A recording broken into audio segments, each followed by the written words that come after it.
شكرًا سيدة. Merci Madame la Présidente.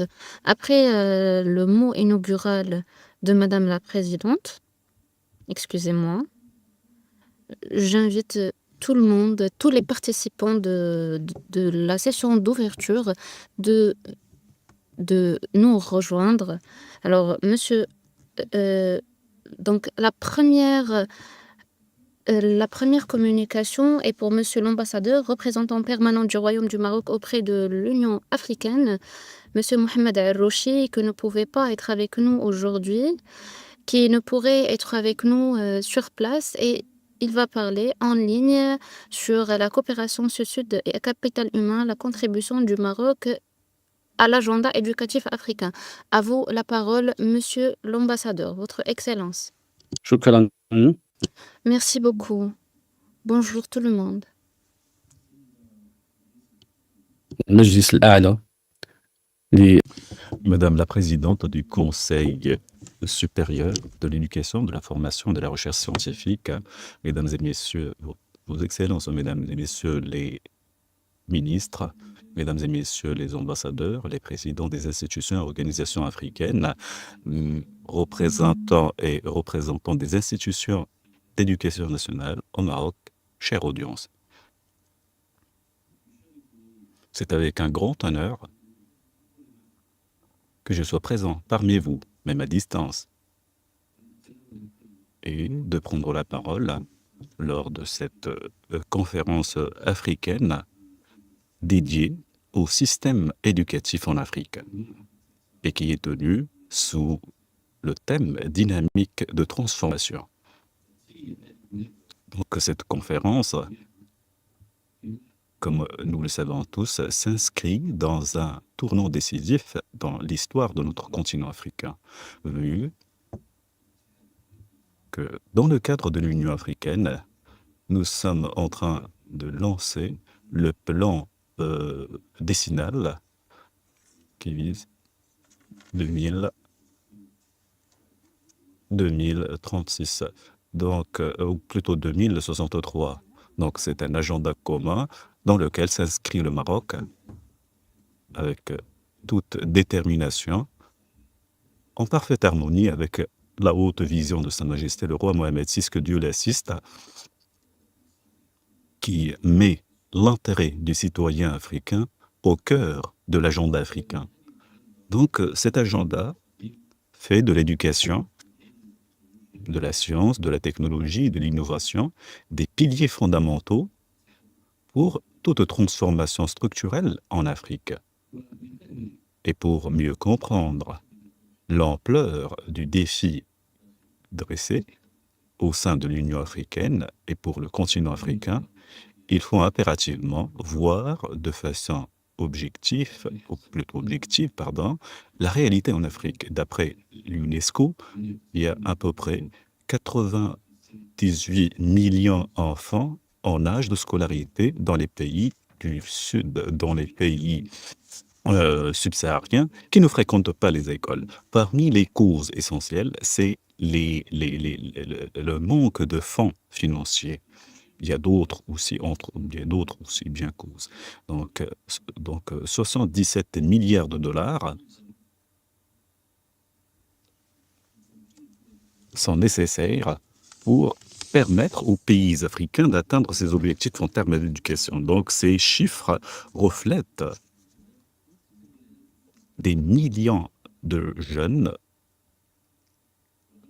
qui n'ont pas été exploités ou bien utilisés par leur propre pays dans le bon sens.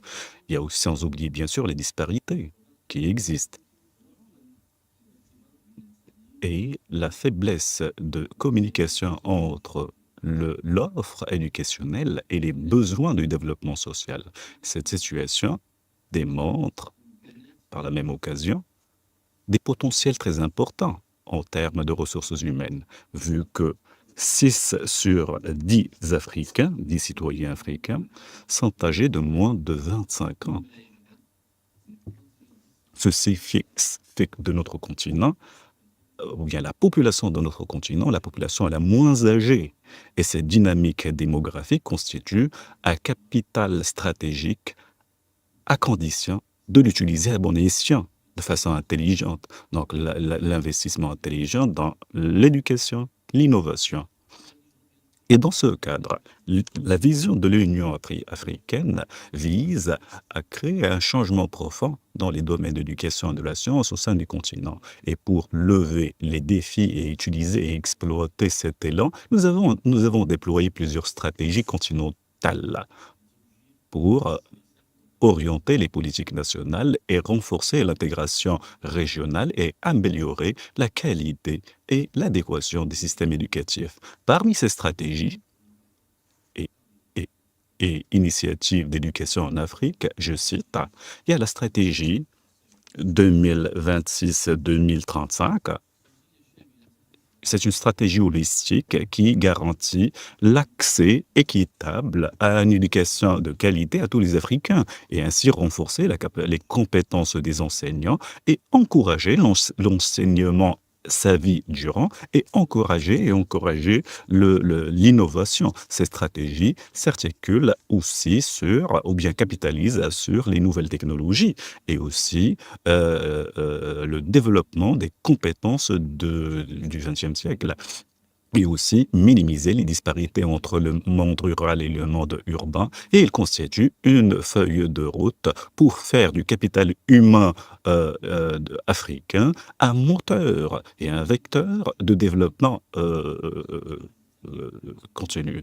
Et dans la même vision, nous avons aussi d'autres stratégies 2025-2034 et qui visent à mettre en adéquation ce type d'éducation à travers le renforcement des compétences des jeunes pour les rendre en adéquation avec les besoins du marché du travail et aussi soutenir l'employabilité, le leadership entrepreneurial et aussi encourager le sens de l'innovation. Troisième stratégie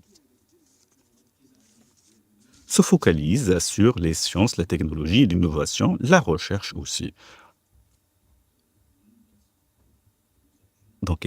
Donc, il concerne le laps de temps 2025-2034. Il vise à améliorer la recherche scientifique, de conclure des coopérations entre les universités et les centres de recherche pour qu'ils constituent un levier essentiel pour traduire la science en solutions réalisables, palpables, faciles à appliquer sur le terrain. Conformément à la haute vision de Sa Majesté le Roi, que Dieu l'assiste,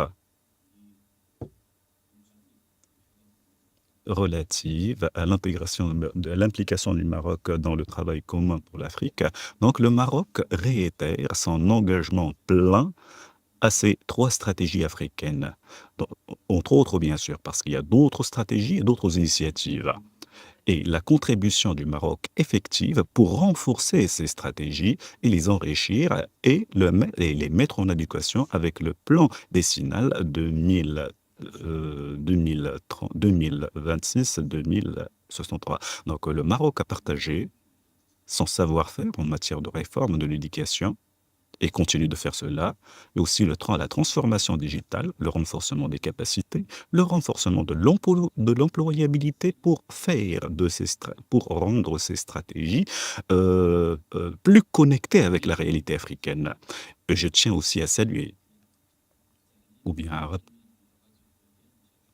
le pacte de l'éducation 2026-2035 qui constitue un cadre stratégique mobilisant pour renforcer les politiques éducationnelles et mettre en place une approche africaine unique qui se focalise ou bien qui a pour axe le capital humain.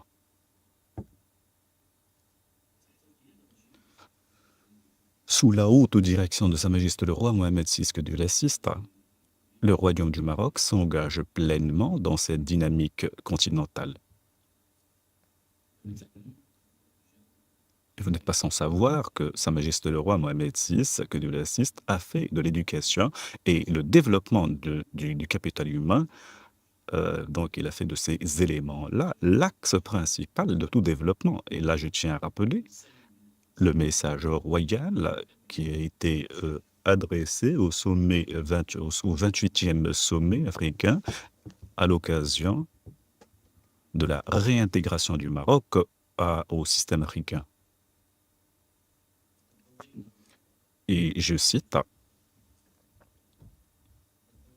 nous avons accordé un intérêt particulier à la question de l'éducation ou de la formation qui constitue un axe principal de coopération avec les pays frères. Et ainsi, beaucoup d'étudiants africains ont pu continuer leur enseignement supérieur au Maroc grâce à des milliers de bourses qui leur ont été allouées. Fin de citation.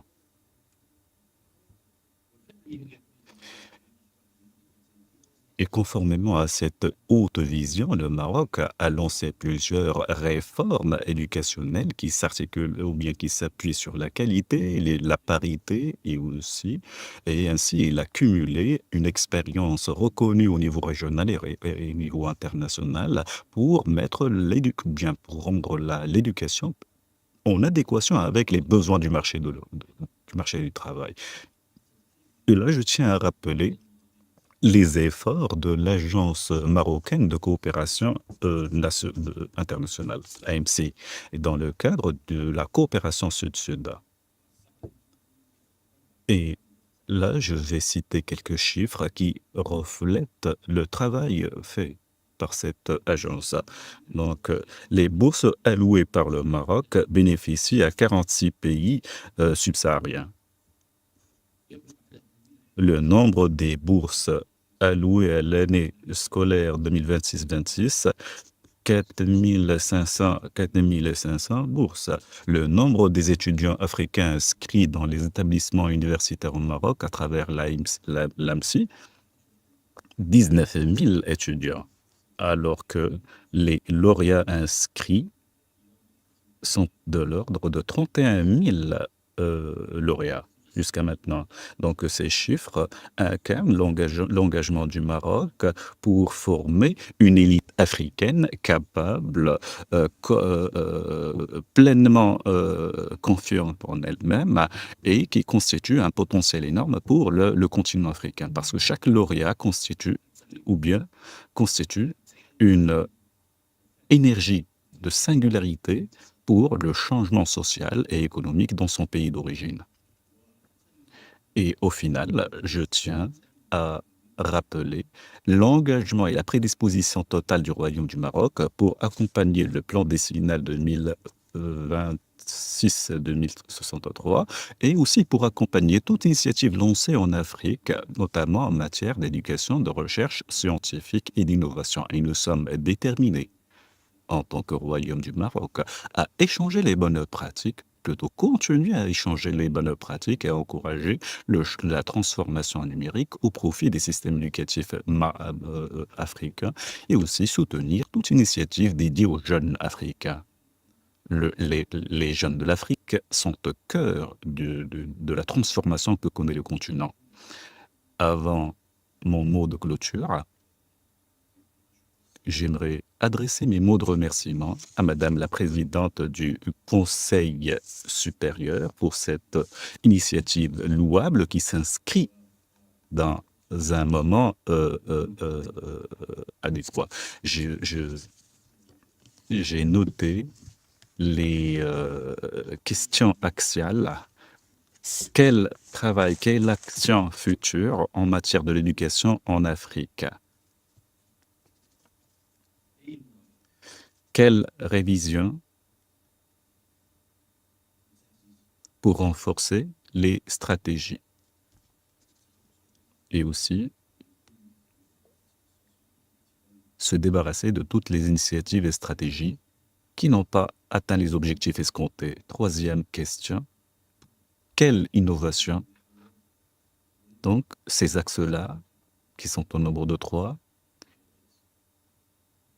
attendent de cette conférence des réponses, et ces réponses, certainement, vont contribuer à trouver des éléments de solution au profit de notre continent, pour faire de notre continent et de cette conférence un acteur majeur qui aide les jeunes du continent africain à lever les défis, alors que nous assistons, ou bien que nous observons les autres sociétés avancer avec un un grand élan pour améliorer les systèmes éducatifs et d'innovation.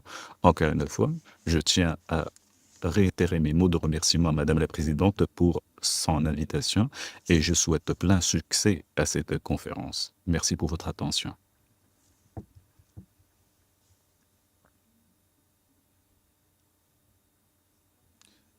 Merci, Votre Excellence, Monsieur l'Ambassadeur. Deuxième intervention de cette session inaugurale sera faite par Madame Najat Maala Mejid, représentante spéciale du secrétaire général de l'Organisation des Nations Unies. Malheureusement, elle n'a pas pu se déplacer pour nous rejoindre ici, mais elle sera présente avec nous en ligne.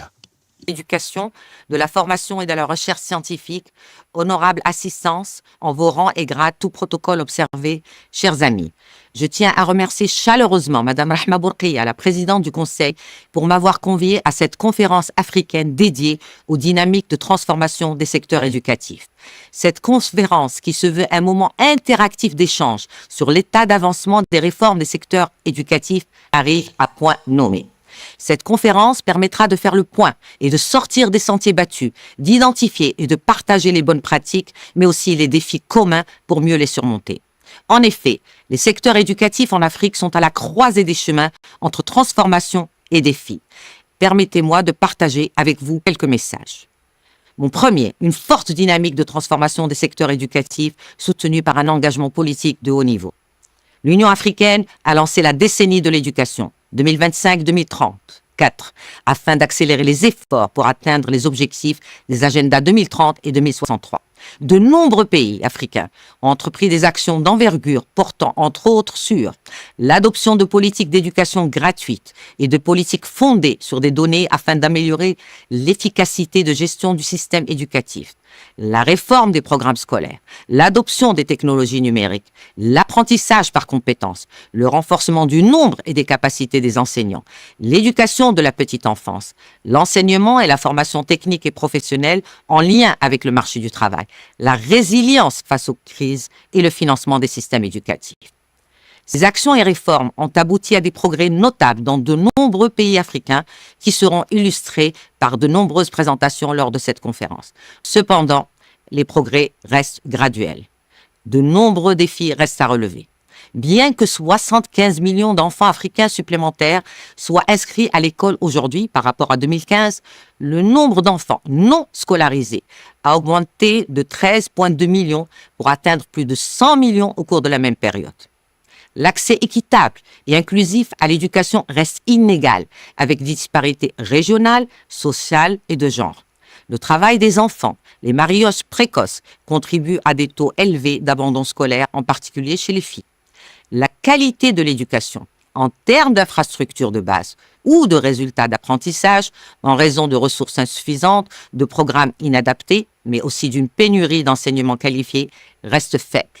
La violence périscolaire et scolaire, la crainte du kidnapping, les attaques et les fermetures d'écoles dues à l'insécurité et au conflit entravent la scolarisation de nombreux enfants et notamment des filles. Bien que des efforts notables aient été consentis pour accroître le budget alloué à l'éducation dans bon nombre de pays, les capacités de planification et d'exécution budgétaire restent faibles. Il est donc urgent d'accélérer la transformation des secteurs éducatifs. L'horloge tourne, il reste moins de 5 ans pour atteindre l'objectif de développement durable numéro 4 de l'agenda 2030. Pour ce faire, il est essentiel d'adopter une approche éducative globale. L'éducation n'est pas uniquement du ressort des ministères en charge de l'éducation. L'éducation est un processus complexe qui dépend d'une multitude d'acteurs et de déterminants socio-économiques, culturels et environnementaux. Toutes les parties prenantes doivent être impliquées dans les réformes des secteurs éducatifs.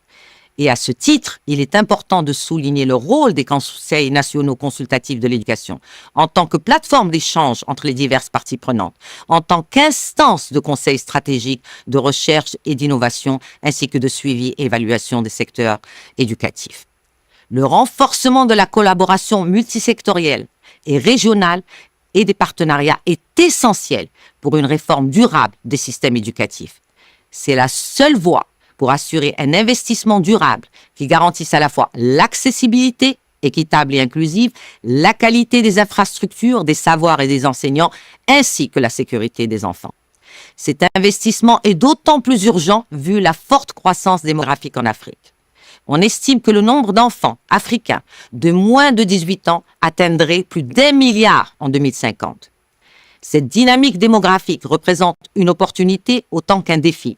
L'Afrique ne pourra se transformer que si chaque fille et chaque garçon a accès à une éducation de qualité, équitable, inclusive et sûre. Je vous remercie pour votre attention et vous souhaite des débats fructueux et constructifs.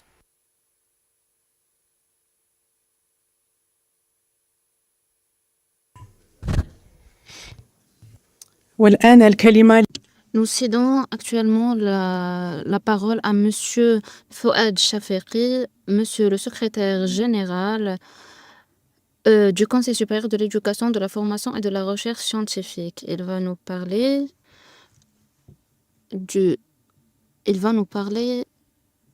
Conseil supérieur de l'éducation, de la formation et de la recherche.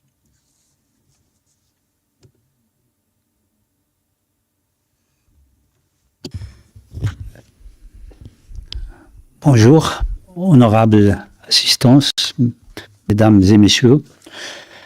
J'ai la mission d'ouvrir le bal pour présenter le premier conseil, le conseil qui invite, le Conseil supérieur de l'éducation, de la formation et de la recherche scientifique au Maroc.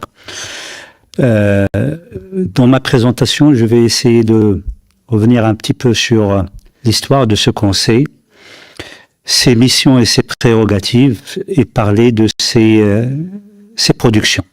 Tout cela doit être fait dans 10 à 15 minutes. Tout d'abord, l'évolution du Conseil supérieur de l'éducation et de la formation. Le Conseil a été réactivé en 2006 et pendant ces 20 dernières années, il a vu la succession de 4 présidents, 3 présidents et une présidente. Et chacune de ces périodes, de 2006 à 2025, se caractérise par un chantier particulier. Donc, il y a tout d'abord la période 2006-2013, c'est la période pendant laquelle le Conseil a été appelé à faire une évaluation des résultats de ce que nous avons appelé la décennie de l'éducation-formation, c'est-à-dire la décennie 2000-2010. Il y a eu certainement des avancées de nature quantitative, mais il y a également des manquements par rapport à la qualité de l'éducation, vu que pendant cette décennie, on est presque arrivé à une scolarisation d'environ 99,3 enfants en âge d'être scolarisés qui sont à l'école. Donc, dans ce tableau, vous avez en 2014, le Conseil a publié un rapport, c'est un rapport d'évaluation de la décennie 2010, et en même temps, il a été interpellé par Sa Majesté pour produire une vision sur l'éducation de 2015 à 2030. Donc une vision qui va s'étaler sur une quinzaine d'années. Donc ce rapport a été rédigé par le Conseil et il a été soumis à Sa Majesté qui l'a remis au chef du gouvernement pour sa mise en œuvre en 2015. Et les réformes que nous sommes en train de vivre aujourd'hui, que ce soit au niveau de l'éducation nationale, de l'enseignement supérieur, de la recherche scientifique ou de la formation professionnelle, sont des réformes qui tirent leur orientation fondamentale à partir de ce texte d'orientation ou texte de vision stratégique. Sachant que dans ce texte de vision stratégique, il a été préconisé qu'une loi doit figer dans le marbre les orientations qui sont comprises dans ce document d'orientation. Donc le gouvernement s'est penché sur la question et c'est en 2019 qu'on a eu la publication de la loi cadre 51-17. C'est une loi qui ne parle pas uniquement de la réforme, qui parle du système éducatif dans sa globalité, sa transformation, sa réforme, mais son développement également. Donc, pendant le mandat actuel, qui a débuté en 2022, le Conseil s'est penché sur des questions fondamentales, puisque les départements ministériels sont en train de travailler sur des réformes des différents secteurs. Le travail du Conseil, c'est tout d'abord un travail d'accompagnement des différents départements, un travail d'avis, et je vais revenir sur cette question, mais un travail d'évaluation également des différents programmes. Ce qui me permet de parler un petit peu du statut du Conseil supérieur. Le Conseil supérieur, c'est une institution consultative indépendante. Et si vous me permettez, je vais lire l'article 168 de la Constitution marocaine. Dans cet article de la Constitution, il dit, il est créé un Conseil supérieur de l'éducation, de la formation et de la recherche scientifique. Ce Conseil constitue une instance consultative chargée d'émettre son avis sur toutes les politiques publiques, sur toutes les questions d'intérêt national concernant l'éducation, la formation, la recherche scientifique, ainsi que les objectifs et le fonctionnement des services publics chargés de ces domaines. Donc ça, c'est la première prérogative, c'est émettre un avis sur les politiques et sur les institutions. Et la deuxième prérogative, c'est que le Conseil contribue également à l'évaluation des politiques publiques, des programmes publics menés dans ces domaines. Donc, deux missions fondamentales, une mission d'avis et une mission d'évaluation. Donc, les références que nous avons, c'est essentiellement la Constitution, une loi, la loi 105-12, qui régit le Conseil. Et pour nos collègues africains, donc, vous avez dans le petit sac une clé USB dans laquelle on a mis toutes les publications du Conseil et on a mis également les brochures du Conseil qui renvoient à ces références sur lesquelles se fondent les avis et les travaux du Conseil. En termes de mission, donc donner des avis, comme je disais, présenter des propositions au gouvernement et réaliser des évaluations et publier les résultats. Les domaines concernés, c'est toute la sphère de l'éducation, formation, recherche scientifique, formation professionnelle et formation tout au long de la vie. En termes de structure, vous avez deux structures. Donc, il y a une structure dans laquelle nous avons une technostructure qui accompagne le Conseil. Nous avons des membres de Conseil une vingtaine est désignée, une vingtaine d'experts qui sont désignés par Sa Majesté, mais il y a deux autres collèges, collège des institutions, donc les représentants des institutions, et un troisième collège, c'est le représentant des acteurs. L'ensemble des membres du Conseil, c'est 99, et ces 99, ils sont répartis sur ces trois collèges, et en termes de fonctionnement, ils fonctionnent sous forme de commission, et je vais revenir sur cette question de commission et d'organisation des commissions. Puis, nous avons d'un autre côté l'instance nationale d'évaluation, et c'est une instance qui est indépendante, qui a un caractère scientifique et qui travaille sous la responsabilité du président de conseil, de Madame la Présidente, et qui a pour mission d'évaluer les différents programmes qui sont mis en œuvre dans le cadre des différentes réformes et transformations du système éducatif. Donc, parmi les attributions, donc le Conseil peut répondre à des saisines qui peuvent parvenir de Sa Majesté le Roi, du chef de gouvernement ou des deux présidents des deux conseils, le Conseil des représentants ou la Chambre des conseillers. Donc, ils peuvent saisir le Conseil sur des sujets particuliers. Donc, les membres du Conseil débattent.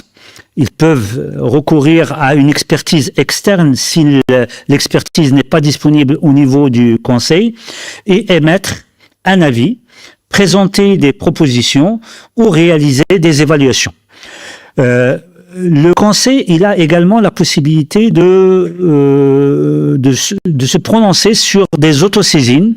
Donc, c'est des saisines qui passent par le bureau du Conseil et qui permettent d'émettre des avis également ou des rapports, faire des études ou faire des évaluations. L'organisation du Conseil, vous avez un organigramme, donc le président, on a la présidente, l'Assemblée générale, donc les 99, et je rappelle que parmi ces 99, il y a des représentants d'élèves et des représentants d'étudiants également universitaires et de représentants de stagiaires de la formation professionnelle. Un secrétariat général et l'instance dont j'ai parlé, qui est autonome et qui a un caractère scientifique essentiellement.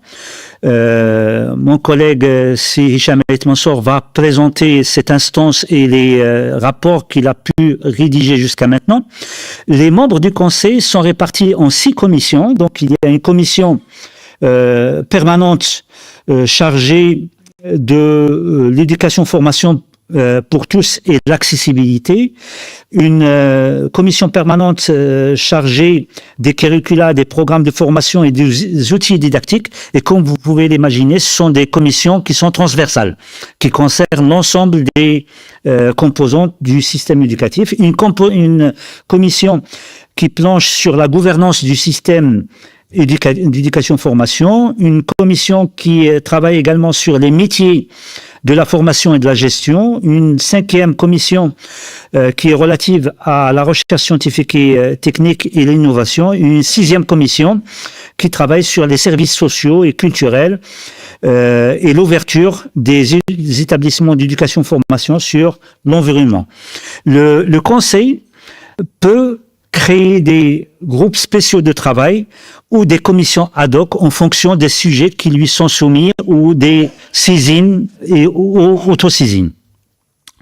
Le président, Madame la Présidente, il dirige les affaires du Conseil, de son administration et prend toutes les mesures nécessaires au bon fonctionnement du Conseil et de ses organes. Il propose à l'Assemblée générale toutes les questions dont il estime le traitement nécessaire par le Conseil. Il élabore le règlement régissant le Conseil, ses axes de développement et son plan d'action, bien sûr, en s'épaulant de la technostructure, mais également des membres des commissions et des membres de bureau. Il transmet les résultats et les conclusions des travaux du Conseil à l'autorité qu'il a saisie. Par exemple, l'année dernière, il y a eu des saisines qui nous sont parvenues du chef du gouvernement. C'est Madame la Présidente qui transmet les résultats de ces saisines au chef du gouvernement. Il veille à la publication des productions du Conseil. Il dirige la technostructure et il représente le Conseil et assure le rôle de porte-parole. L'Assemblée générale délibère sur toutes les questions dont le Conseil est saisi ou s'est autosaisi. Il se réunit 3 fois par an au minimum, donc, mais il peut organiser des sessions extraordinaires. Donc, les sessions ordinaires, ils sont au nombre de 3, au mois de février, de juillet et de novembre, et sessions extraordinaires chaque fois qu'elle est nécessaire. Donc, la composition, il y a 20 experts spécialistes qui sont nommés par Sa Majesté. Il y a 25 membres de droit, donc qui sont désignés par le chef du gouvernement, et 54 représentants des acteurs concernés. Il y a les syndicats, il y a l'enseignement privé, il y a les étudiants, les élèves, etc. Les membres sont nommés pour un mandat de 5 ans, renouvelable une seule fois, à l'exception des membres de droit. Ces membres de droit, bien sûr, une fois qu'ils sont toujours de droit, ils peuvent toujours siéger au niveau du Conseil.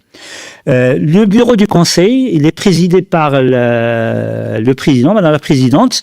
9 membres sont élus à partir des 3 collèges. Chaque collège désigne 3 membres. Donc 3 qui représentent les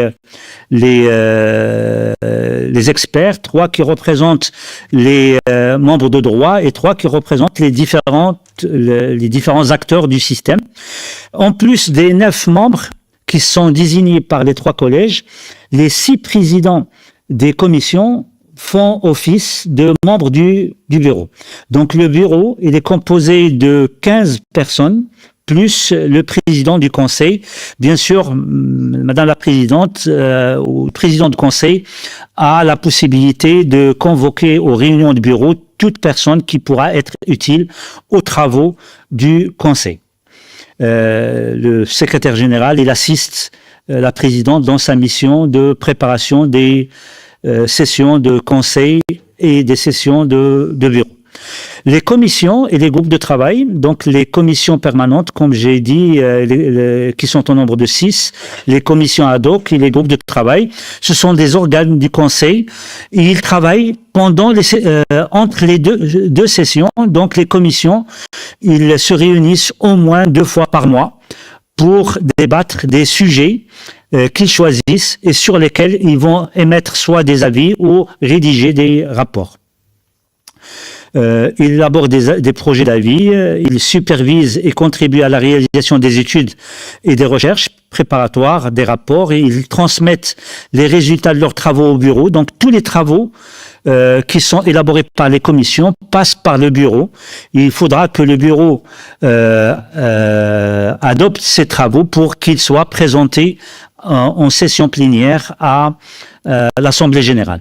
Ils proposent à leur propre initiative ou à la demande du bureau ou de l'Assemblée générale des questions, des avis ou des études entrant dans le domaine d'intervention afin de les inscrire au plan d'action du Conseil.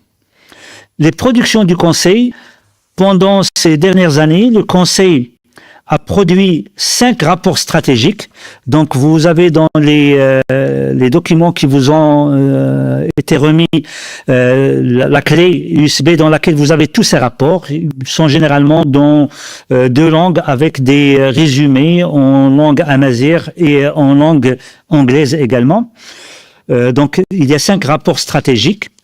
Nous avons produit comme conseil également 42 rapports sectoriels ou thématiques, 14 avis sur les projets de textes juridiques. Donc, ce sont les textes juridiques qui sont soumis par le gouvernement au Conseil et sur lesquels le Conseil émet des avis. Puis 5 rapports annuels. Donc, le Conseil, d'après l'article 160 de la Constitution, doit présenter chaque année un rapport à Sa Majesté, et ce rapport peut faire l'objet de discussions au niveau des chambres des représentants et chambres des conseillers. Donc là, vous avez une petite vue sur les différents rapports que vous avez sous forme digitale dans la clé qui vous a été remise. Et je pense que j'ai épuisé mes 15 minutes. Je peux m'arrêter là. Merci de votre attention.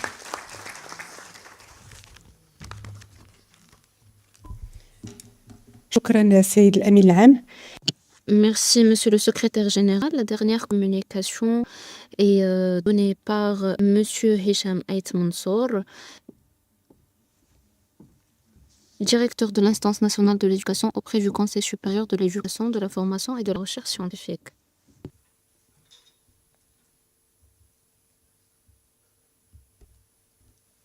Merci. Merci beaucoup, Madame la Présidente, Excellences, chers collègues et amis. Pour être un peu inclusif, parce que l'inclusion est un principe important. En éducation, je vais présenter en anglais pour parler aux minorités dans cette salle, mais c'est aussi la lingua franca dans le domaine de l'éducation et la recherche. Donc, mon intervention, I will try to talk a little bit about the evaluation function. Our Secretary General and our President before have laid the ground for me to talk about evaluation as an essential function in monitoring and assessing the effectiveness. Donc, pour contrôler et aussi utiliser l'efficacité des systèmes éducatifs. Donc j'ai essayé d'aborder les instances d'évaluation sous l'égide de notre conseil respectif et je vais partager avec vous quelques contextes de travail en lien avec les systèmes d'éducation et de l'enseignement pour avoir une idée globale sur qui trace une image fidèle du contexte marocain à la lumière des défis qui se dressent face à nous et comment notre gouvernement, notre État a interagi pour se lever ces défis. Et je vais clôturer avec quelques remarques et quelques recommandations. Donc, Monsieur le secrétaire général a évoqué les missions principales et les prérogatives essentielles du Conseil supérieur. Et moi, de ma part, je vais faire la lumière sur les organisations, ou plutôt sur les instances d'évaluation rattachées au Conseil supérieur. Il s'agit plutôt de 3 représentations principales, à savoir l'évaluation globale, plutôt complète. Il s'agit d'un système éducatif et nous avons aujourd'hui 3 types d'évaluations qui sont faites à cet égard. Nous avons une évaluation des systèmes secondaires au niveau du rendement ou bien de la performance des étudiants, que ce soit au niveau du préscolaire pour les enseignants. Et nous avons aussi fait des évaluations objectives en lien avec des questions se rapportant à la performance du système éducatif et sa qualité. Pourquoi cela? Pour déterminer les points de force et de faiblesse de notre système éducatif. Et vu que ce concept il est large et difficile d'accès, donc nous devons le cerner pour s'arrêter sur des éléments spécifiques qui nous permettent de voir clairement là où il faut apporter des améliorations, voire des changements. Et nous donnons des évaluations non pas seulement pour faire des jugements de valeur, mais aussi pour éclairer la société, les médias et les familles, les autorités locales, le secteur économique, les entreprises. Donc, dans notre action, dans notre travail, nous ne nous limitons pas à interagir avec le gouvernement, mais avec toutes les parties prenantes qui s'intéressent de près ou de loin avec l'école, avec les établissements scolaires et même pour la formation professionnelle. Donc, nous interagissons avec tous ces secteurs pour couvrir l'ensemble des questions qui se rapportent à l'éducation. Nous nous focalisons aussi sur la coopération, comme c'est le cas aujourd'hui avec nos partenaires internationaux, pour partager les bonnes pratiques et les bonnes expériences pour promouvoir et mettre en application les normes internationales d'évaluation, notamment le partage des visites, le partage des avis, et nous faisons partie du réseau européen des conseils de l'éducation, et j'espère qu'après cette conférence, nous serions partie ou bien membres du réseau africain des conseils d'éducation et de formation. Maintenant, je vais parler de quelques données. Donc, sur la courbe que vous voyez, donc avant de parler de l'évaluation, j'aimerais partager avec vous les exploits réalisés. Et ça date d'après l'avènement de l'indépendance. Donc, la courbe en couleur bleue représente le progrès réalisé par le Maroc. La courbe en rouge, elle concerne l'âge de la scolarisation, et alors que la courbe en vert, elle représente les personnes qui sont réellement inscrites à l'école. Donc, comme vous voyez, ça part de 5 millions sur l'échelle, donc 5 millions à 40 millions. Donc, et ça rejoint le changement démographique évoqué par Madame la Présidente tout à l'heure. Donc, la courbe en rouge, elle représente l'âge de scolarisation, parce que dans le temps, il dépasser la non-scolarisation et dépasser les 70%. Mais au fil des années, ce chiffre, ou plutôt ce pourcentage, a baissé considérablement. Et nous avons fait beaucoup de réalisations en ce qui concerne l'accessibilité ou bien l'accès à l'école. Et pourquoi? Parce que nous sommes attelés à résoudre les défis qui sont en lien avec l'accès, le fait de faciliter l'accès à l'école pour imiter et pour donner une scolarisation de qualité. Alors, donc, comme vous pouvez le voir ici, sur cette représentation, faite sur la base d'études et d'enquêtes internationales, ici, comme vous pouvez le voir, à gauche,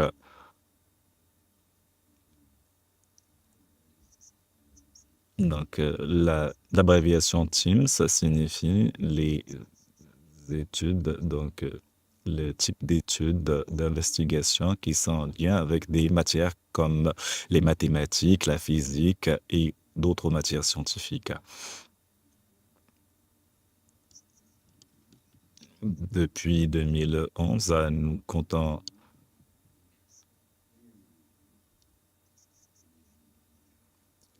donc sur la colonne du droite, Reading Peers, donc c'est les programmes. Donc, c'est les programmes, donc ils sont en lien, c'est des chiffres en lien avec le préscolaire. Donc, en ce qui concerne le référentiel, ou plutôt le reçu PISA, donc il concerne la scolarisation des préscolaires, des enfants. Donc, la première fois où le Maroc a assisté à PISA, il date de 2008, ou plutôt de 2018, et 2018, ou bien donc pour la période allant de 2018 à 2022. Et ici, comme vous pouvez le voir, nous avons atteint 300 pour les mathématiques, nous avons atteint 368 points et malheureusement, nous n'avons pas pu faire mieux après à cause de la crise Covid. Donc, c'était une circonstance, ou plutôt c'était une période un peu critique.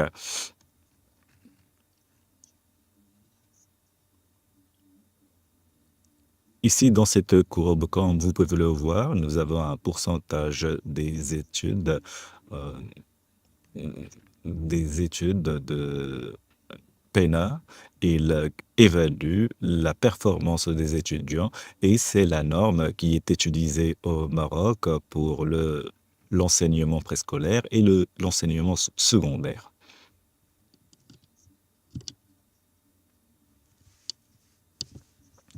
Donc, cette étude, ou plutôt cette étude, elle date de 2019, mais nous continuons à examiner les données en lien avec ces performances.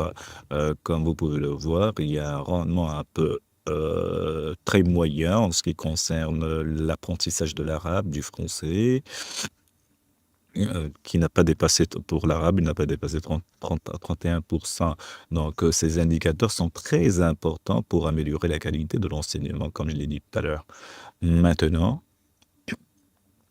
je vais parler des défis qui se dressent face au système d'éducation. Donc,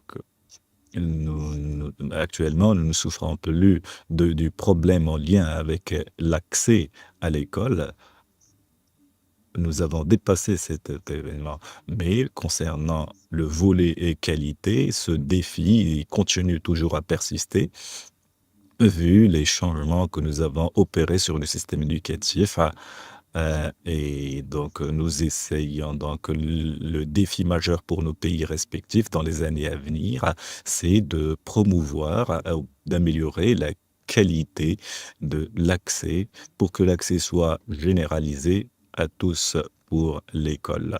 Donc, les défis d'aujourd'hui ne sont pas simples, ils sont plutôt complexes et compliqués et multiformes. Ils sont en lien avec les infrastructures, avec la formation des enseignants, taf administratif. Donc, il faut accorder aux enseignants des sessions de formation continue pour mettre à jour leurs connaissances et ainsi mettre à niveau notre système éducatif. Il faut faire de l'enseignant l'axe de tout changement. Il faut aussi se garder à l'esprit la question de la bonne gouvernance et aussi mettre en place des politiques éducatives nationales qui sont en harmonie avec, ou bien qui créent une harmonie entre les différents secteurs en lien avec l'éducation pour que le développement se fasse sur une même vitesse au profit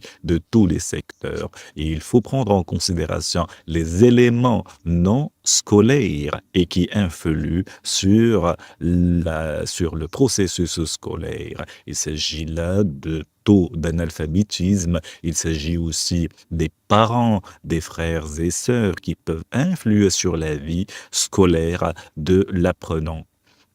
Donc, tous ces éléments-là doivent être pris en considération pour justement régler les problèmes en lien avec l'éducation et l'enseignement. Donc, il faut qu'on passe de l'enseignement dans sa conception classique. Il faut réfléchir, il faut améliorer l'esprit critique chez les étudiants. Il faut que les enseignants ne se contentent plus qu'à enseigner les étudiants, mais il faut les initier à l'esprit critique. Et c'est quelque chose de très important. Donc, je ne vais pas parler, donc je n'ose même pas m'aventurer en parlant de l'intelligence artificielle, mais c'est quelque chose qui est présent et il faut le prendre en considération. Comment le Maroc a essayé de régler ses problèmes et lever ses défis. Donc, avant les années 2000, Sa Majesté le roi Mohamed VI, que Dieu l'assiste, a donné ses instructions pour la création d'une commission nationale pour faire l'état des lieux du système éducatif au Maroc et comment l'améliorer. Il s'agit là d'une commission composée d'experts de grande envergure. Certains d'entre eux sont présents avec nous, ils sont membres dans ce conseil et l'objectif de cette commission, c'est de mettre en place un pacte qui met l'apprenant au cœur du système éducatif et aussi pour régler les problématiques en lien avec l'accès à l'école. Nous avions aussi des problèmes en lien avec les apprenants, avec les écoliers. Comment les maintenir. Nous nous sommes aussi penchés sur l'âge de scolarité pour l'élargir et pour garantir la scolarité pour tous. Et même tout au long de leur vie, et pas seulement à l'âge, au bas âge. Parmi les problèmes les plus difficiles qui nous ont fait face, c'est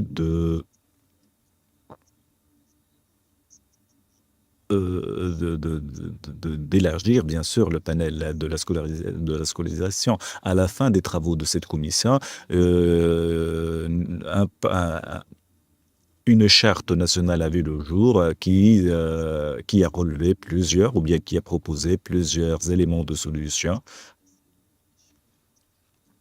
Et donc, la commission d'évaluation a fait, après cela, une évaluation a été faite par la commission d'évaluation pour s'arrêter sur les points de réalisation positive et les lacunes qui n'ont pas pu être colmatées. Et là, je partage avec vous, comme vous pouvez le voir sur l'écran, nous avons constaté des changements institutionnels d'envergure, vu que le Maroc a créé des institutions, des académies régionales pour apporter une touche apporter plus de gouvernance et plus plus de gouvernance à l'éducation tout au long du territoire marocain. Donc, cette évaluation a déterminé les problématiques majeures telles que montrées sur l'écran. Donc, ces défis, comme je l'ai dit tout à l'heure, ils étaient en lien avec la qualité, la crise de qualité, la déperdition scolaire, le manque ou bien la faiblesse de formation au profit des enseignants. Donc, certes, le système éducatif, il comptait des enseignants de qualité, mais depuis les années 2000 et jusqu'à nos jours,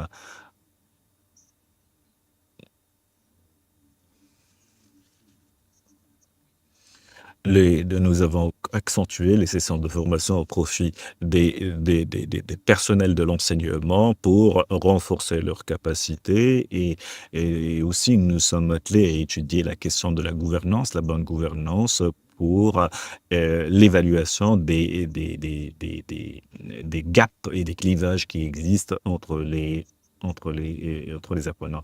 Donc, d'ici peu, je vais partager avec vous quelques recommandations ou bien quelques résultats issus de cette enquête.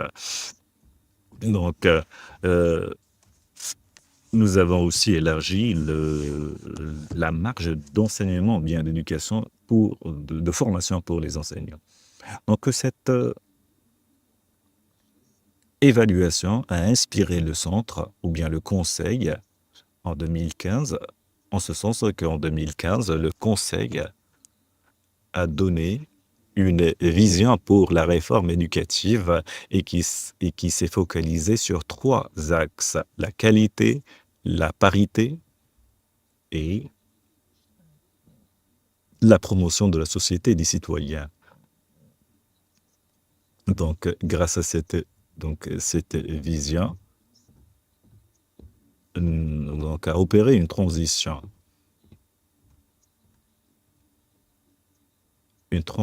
pour améliorer le rang, pour encourager vers l'apprentissage des langues, l'apprentissage numérique et aussi l'amélioration du modèle de gouvernance. Et nous avons déterminé plusieurs axes pour promouvoir notre système éducatif. Après l'année 2014, il y a eu plusieurs publications, plusieurs productions donc, que vous pouvez voir. Donc, vous pouvez le voir dans le panier qui vous est donné et qui est renfermé dans la clé USB. Donc, maintenant, je vais conclure et je vais parler, j'aimerais ajouter. Donc, quelles sont les fonctions additionnelles d'évaluation? Donc, les outils d'apprentissage ne sont pas optionnels. Malheureusement, il y a certaines confusions dans notre système éducatif parce que aujourd'hui, le système éducationnel est très compliqué et nous devons le simplifier grâce à la recherche. Et c'est sur ce nous travaillons actuellement. Donc, nous essayons de mettre en place des instruments d'égalité, de parité, pour prévenir l'exclusion des étudiants de nos systèmes éducatifs. Donc, nous essayons de déterminer quels sont les facteurs qui doivent être identifiés, des facteurs économiques, sociaux et autres qui peuvent provoquer ce phénomène. Merci. Les limites. Merci, monsieur le directeur, pour votre présentation. Et sur ce, nous avons atteint la fin de la session inaugurale et avant d'entamer la prochaine session qui portera sur l'éducation en Afrique face à ses défis, contribution des conseils consultatifs et institutions éducatives. Avant d'entamer cela, vous êtes tous conviés à une pause café de 15 minutes. Merci pour votre attention.